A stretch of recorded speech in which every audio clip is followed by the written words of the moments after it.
This morning I went to the grocery store and I turned on the radio and they were playing Keep On Rockin' in the Free World.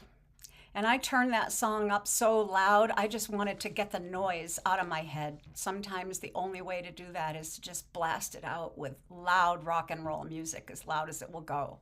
I have no doubt that the cars driving on the side of the road who passed me or whatever could hear my radio blasting.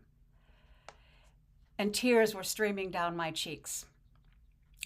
And I wanted to put something up here that met the moment. And I have not written anything powerful enough or deep enough, in my opinion, that will meet this moment. And then I remembered that my son, Colin Lowry, last summer wrote a poem that he calls the Manifesto of the Unbroken. And when I read this, I was blown away. And I was so happy and proud that somehow I managed to give birth to this human being who could write these words. And I'm sharing some of them with you today. And I hope they resonate with you. I was not born to bow. I was not created to comply. I was forged from a bloodline that stood in defiance of silence, a lineage scarred by wars both physical and psychological, where men like my spiritual grandfather bore witness to truths that were never meant for public ears. He saw the gears turning behind the curtain. He saw the machine, and still he chose to remain human. We all had a grandfather, maybe not by blood, but by spirit, a silent elder in the shadows of history who watched with ancient eyes as the world turned. He was the one who saw the truth behind the curtain, who walked through wars that were never declared and survived systems designed to erase the soul. He didn't serve blindly. He served with knowing. He lived through the first great betrayals, when governments experimented not only on enemies abroad, but on their own people, in secret, in silence, in cold clinical detachment. Radiation testing, chemical trials, mind control programs. MK Ultra was not theory, it was policy. Tuskegee was not a mistake, it was intentional. He stood amid it all, not as a victim, but as a sentinel, and I carry his fire. We were programmed to obey. Don't stand in line, don't speak out, believe the experts, fear the unknown. But the programming wasn't just external, it was linguistic. Words were spells. They used language like a scalpel, cutting out our doubts, reshaping our thoughts. They called censorship safety. They called compliance compassion. They called isolation resilience. We repeated the words and the spells took hold. We locked ourselves in mental cages made of headlines and hashtags. They didn't just tell us what to think. They gave us the exact words to think in, and then ridiculed us for ever questioning the script. Even our rebellion was predicted, shaped, marketed. But then something happened they didn't expect. We remembered. We remembered dreams that didn't come from television. We remembered how to listen to silence. We remembered the wisdom in our bones, in our blood, in the whisper between heartbeats. And in that remembering, something ancient stirred. From the ashes of the old world I rise, not alone, but with a legion of the awakened. We are not many, but we are enough.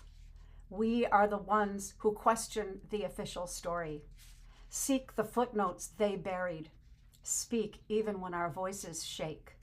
We are not fearless, but we are done being afraid. We are not perfect, but we are done pretending. We are not easily defined, but we are undeniably real. Like the phoenix, we do not mourn what burned. We use its ash to mark our skin, to etch memory into flesh, to rise with purpose. Our wings are not of feathers, but of frequencies. Truth resonates in us, not because we own it, but because we no longer deny it. We are the aftermath of every silent whistleblower. We are the echo of every erased scientist. We are the retribution of every buried truth. So how do we break the spell? How do we reclaim what they buried beneath programs, pills, and polite lies? First, we align, not with systems, but with soul. We listen not to influencers, but to inner residents. When we manifest, not by wishful thinking, but by ruthless clarity, by choosing thought, word, and action that serve truth over comfort. We focus on love, not the romanticized version, but the fierce kind, the love that tells the truth even when it shakes the room, the love that doesn't run from discomfort, the love that rebuilds what the lie destroyed, especially in relationships, family, community. We reach for others not to debate, but to connect, to remember that freedom is only freedom when it's shared. We lift the veil by standing in our fire, saying what needs to be said, living what we claim to believe, refusing to outsource our spirit to politicians, scientists, or saviors.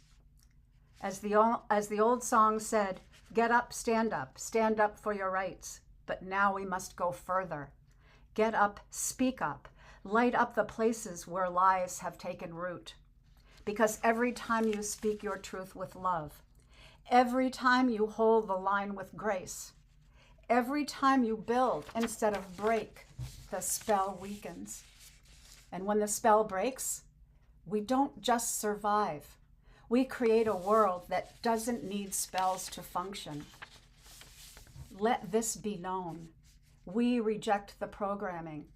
We reject the narrative that obedience is virtue. We reject the science that silences. We reject the medicine that numbs. We reject the education that indoctrinates. We reject the economies that enslave. We choose instead sovereignty over submission, curiosity over compliance, integrity over convenience, truth over consensus, fire over comfort. We do not need permission to awaken. We do not need validation to exist. We do not need a platform to speak. We are not here to be understood by the old world. We are here to build the new one. And we will do it in the open, with scarred hands and open hearts and fierce remembrance. Because truth is not a fact. Truth is a frequency, and we are tuned in. We are the unbroken. We are the remembering. We are the flame that will not die. This is the manifesto of the unbroken. Etch it in ash.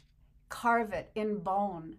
Whisper it to the ones who are still sleeping, because when they awaken, we will be waiting, not to lead, but to walk beside them through the fire.